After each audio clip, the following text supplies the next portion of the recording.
Well, as we see COVID-19 case numbers fall here at home and across large parts of the country, the continued use of face masks has been a big topic of discussion from the CDC, potentially changing its face mask guidance for the country to schools here at home voting on individual decisions, whether or not those kids and staff are going to be wearing those face masks. Erie News Now's Molly Samora catching up with our contributor, Dr. Becky Dawson, epidemiologist at Allegheny College, for the very latest on these masking decisions. They're kind of all in flux this week, Molly. Good morning. Yeah, that's right, Mark. Good morning. A lot of schools in our district areas are really focusing on whether or not face masks are needed inside the classrooms or not. I know Fairview and General McLean School District are just a few that have lifted that face mask mandate. Joining us this morning is Dr. Becky Dawson. Thanks so much for joining us. Talk to us just a little about a lot of schools in our area are discussing masking. What are your thoughts on schools lifting those mask mandates?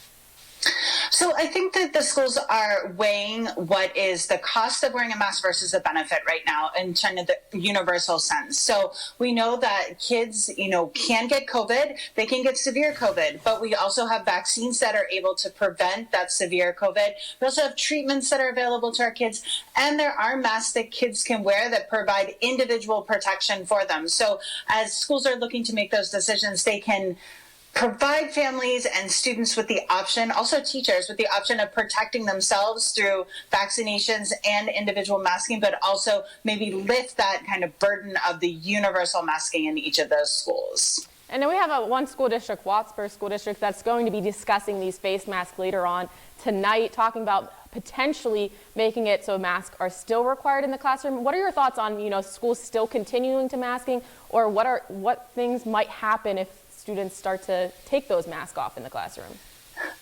Yeah, so I think that there are a lot of schools actually here locally. Crawford County does not have mask mandates in place in any of their public schools. And really cases in the schools have followed just like the community. We've seen this continual decline week to week among cases in the schools, so among teachers and students. So I think that, it really will depend on, how much disease there is in the community. As disease in the community goes up, we should expect, the disease in the schools to go up as well. But kids are unmasked in other places, so extracurriculars, those sorts of things. So it'll be interesting to see what happens when we unmask everyone in the schools. Well, thanks, Dr. Becky, so much for always joining us with such great insight. But we'll continue to follow what schools are requiring masks and taking those mask mandates away. Mark? All right, thanks, Molly. Certainly